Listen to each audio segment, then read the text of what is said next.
Hey, what's up brothers? Viper here, and in today's video I'm going to show off a bit with our two bad boys. In other words, I'll be going over the full explanation of our airsoft assault gun setups.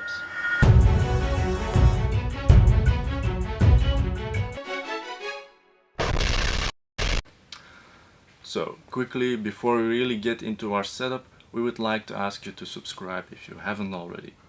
This way we can reach that 1000 subscribers mark, so you help us keep making these videos. Now, before we go a little bit further into our specific gun setups, we want to mention our mindset when it comes to airsoft guns in general. The thing is that we both rather have one or two very reliable quality guns instead of having dozens of lower quality ones with tons of upgrades. And yes, we know a lot of guys out there with an armory as big as an American gun freak. But that aside, the truth is that lower quality airsoft guns with upgrades actually never can shoot as far and as accurate as high quality ones out of the box can. This all has to do with the way the hop-up system is built, but that info might be something for a future video. That being said, my brother and I are always in search of the most realistic possible experience. This also translates itself in our weapon builds and usage. We personally experience this sport as a way to practice tactics and weapon handling in more of a training way and immersive experience rather than just shooting at people. And yes, that also means running around with 30 round magazines. Now, currently we run around with AEGs. Why? Well, because they are the most reliable ones in all sorts of weather conditions. We could have also chosen for a GBBR, which functions much more realistically, but it requires more maintenance and is generally considered to function poorly in cold weather conditions, which has to do with the fact that gas cannot expand as good in cold environments as in warm ones. Although we would both like to add one to our collection someday for those summer events. The question why we never picked up one with a HPA system has to do with the realism factor as well, because of those tanks, tubes and all that stuff that just gets in the way. So for starters, I run around with a M4A1 SOPMOD and my brother uses a HK416 Devgru. These are both models from the next gen series, manufactured by Tokyo Marui. Now, if you want to ask me the question why Tokyo Marui, then I should probably come out of your screen and give you a slap. Although that's physically impossible unless I have some sort of telekinesis powers. Wait, let me try that out. If you felt something, let us know in the comments below. No, seriously. Most of you out there will already know this, but for the rookie ones out there, Tokyo Marui is one of the best manufacturers in the world regarding airsoft weapons. They are the ones who started this very sport and are till today one of the small group of leaders when it comes to R&D regarding these things.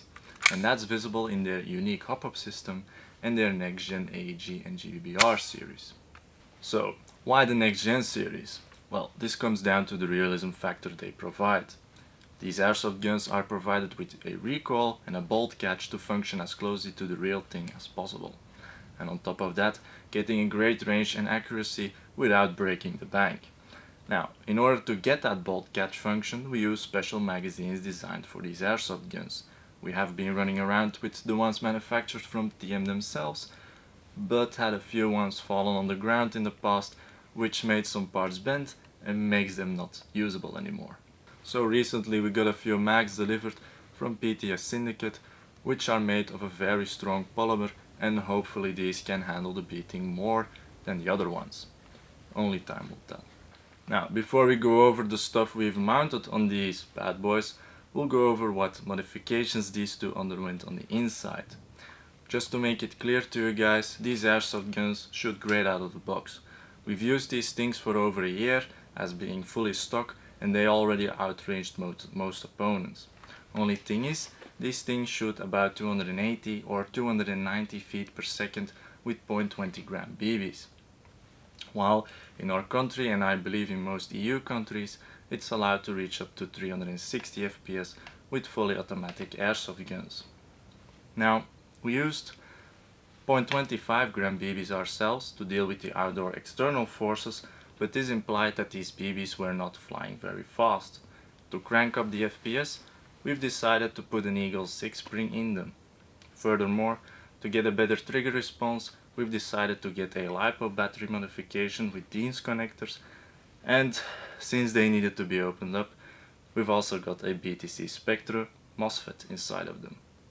Such a MOSFET not only allows for a more customizable setup, but also monitors and protects the motor and the batteries from dying and avoids any failure in the system.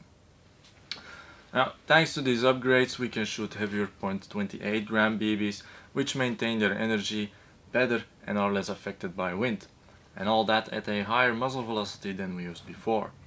So, let's go over to what we've mounted on these. First, let's begin with our slings. Like we already mentioned in one of our previous videos, in order for your gun to fully serve you, you need to have some sort of a sling system that adds to how you function together with your gun. If you want to learn what sling would fit you best, take a look at our video about slings in the description down below. So for us, a 2-point sling came out on top after testing a lot of different ones. Why not a 1-point sling? Well, we've had a hybrid sling in the very beginning of our own airsoft adventures, which enabled us to test between a 1 and a 2-point sling. And the thing is that in some very steep situations where we needed both of our hands to climb up or down, we could only rely on a 2-point sling being secure enough. And for us personally, a 1-point sling jiggles too much around in too many situations.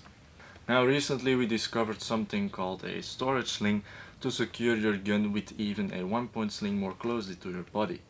Although this is not the easiest thing to do, it might actually be a good solution if you still prefer to use a 1-point sling and want to climb a ladder, for example. So, why not a 3-point sling? Well, that has to do with it having a lot of material which gets too much in the way and can cause us to fight with our equipment. We've also seen a few products on the market being some sort of tactical molly clip systems to carry your gun on your carrier or vest. But if we go back to what a sling is designed for, we see some things missing with these clip systems. Namely, the transition to a sidearm cannot be done fluently and fast anymore. Secondly, it cannot function as a support tool to steady your aim and absorb recoil if your gun has any. Also, reducing the weight of your gun to avoid arm fatigue is not the case anymore. And while it is a carrying tool, the weight is not carried on your shoulders anymore, but is carried on your carrier or vest on a single spot. The thing with that is that it doesn't only require molly space, but also pulls everything down because of the weight. So that makes us not really a fan of these kind of systems. Now, the 2-point sling that we currently use is the Blue Force Vickers sling, and yes, it's a very expensive sling, but it's also a very good one. It features a padding to disperse the force of our 4 kg weighing guns, and has a quick adjustability, which has become about a standard for us, especially for switching shoulders and securing your gun tightly to your body. This feature is awesome. Now, how we have set these up at the moment is by mounting a point on the handguard as closely to the receiver as possible. Although this makes the gun less stable to carry them on our backs, it does allow for a good barrel freedom. Mine is mounted with a QD swivel and my brother just looped it through his handguard. A neat trick for added strength we apply on our sling is to double lock the material through a tri-glide. This by going through it and back with the sling material. This is an added security and will definitely not loosen up your sling. For the second point, we both mounted it on our buttstock on the outward side, away from our bodies, with a loop through a tri-glide. For us, this is a slightly better way to control the sling rather than it being mounted on the inside of the buttstock towards the body. This avoids making a choke point for when we directly switch shoulders. By the way, if you want to learn all about the different mounting methods, advantages and disadvantages for setting up slings, you can take a look at the video in the description down below.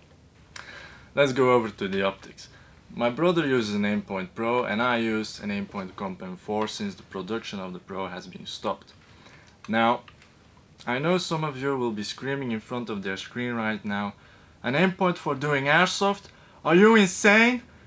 But we obviously have our reasons for this. First thing you need to know is that We've used airsoft reproduction optics in the past, going from red dots to holographic lookalikes and ACOGs. And our experience tells us that you better stay away from that stuff. These things function poorly in certain conditions and are not very reliable. So, if you're looking for an optic, best thing you can do is go for real steel ones. Now, this doesn't necessarily mean you have to start looking for your old saving piggy again to get those very high-end ones. Because there are a lot of very good budget ones out there as well. You will pay more than for a cheap Chinese reproduction, but they will last and serve you very well.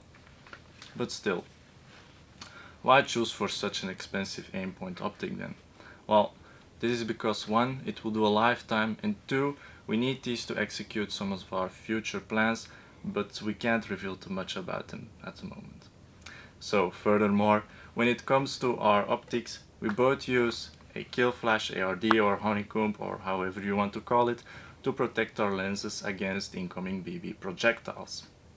Above that, we also keep our iron sights on our weapon system as a backup when needed, which would be very unlikely because aimpoints have a runtime of a few years on a single battery, but you'll never know when the battery dies, of course. Now, how do we position these? Well, we position them as much as possible towards the front of our receiver on top of the ejection port to avoid having a tunnel vision and maintain good surrounding awareness. Also, the way we zero in our sights is something unique we came up with ourselves.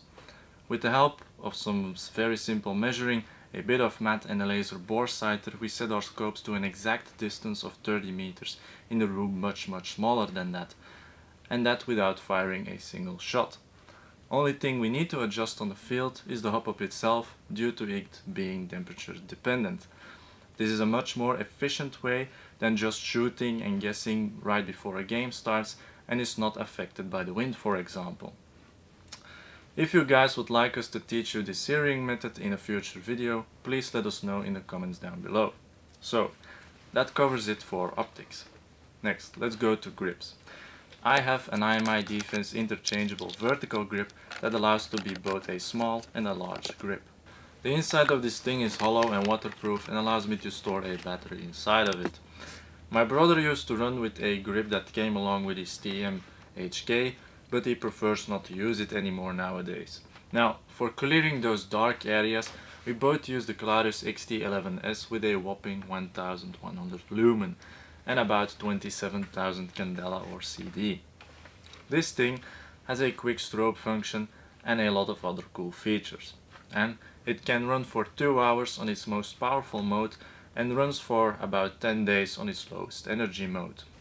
Also, due to it being a professional torch, it easily blinds any opponent if they try to blind us, because this thing goes straight through those airsoft torches. Now, we've mounted these with a CAA tactical Picatinny flashlight adapter, which is a universal mount and enables us to mount it in 6 different positions.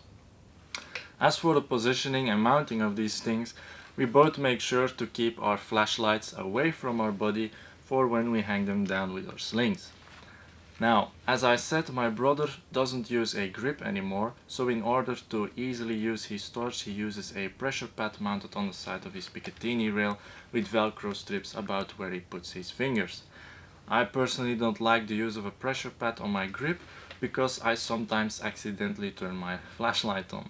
So what I've done is placed my grip in a comfortable position for me personally, and I've put my flashlight right next to it, so I can easily access it with my thumb when needed. Now, we've talked about our optics, grips and flashlights. If you guys want us to go deeper into detail about that kind of stuff in the future videos, please let us know in the comments down below.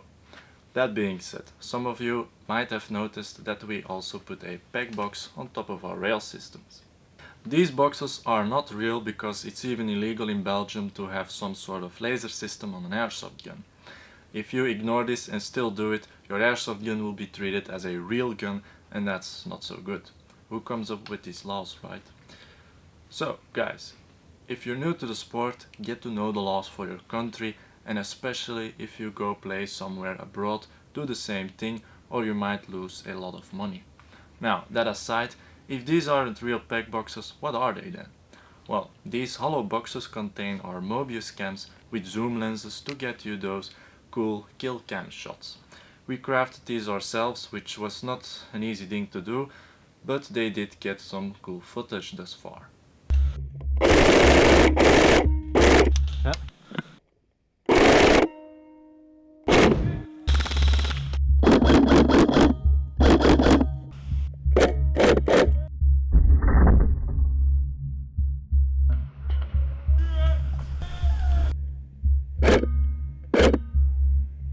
Although it would be nice to have something more reliable, because we keep having some issues with them lately. At last we go over a feature that I am personally kind of jealous about, because my brother only has it and I'm a freak when it comes to these things. I'm talking about suppressors, of course.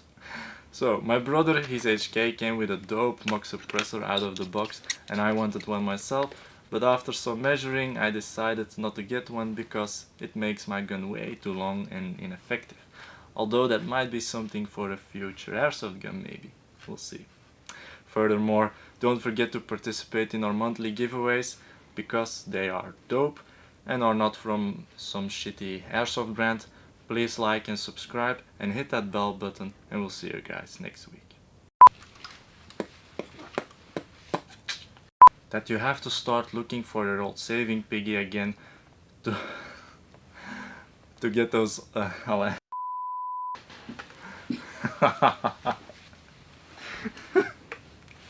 and want to climb You're on a roll, man. especially for switching shoulders and securing your gun tightly to your body. Especially for switching shoulders and secure...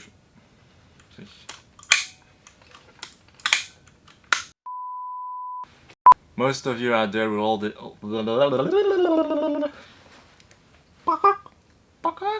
And I use an aimpoint conf M4. The conf M4. Someone like...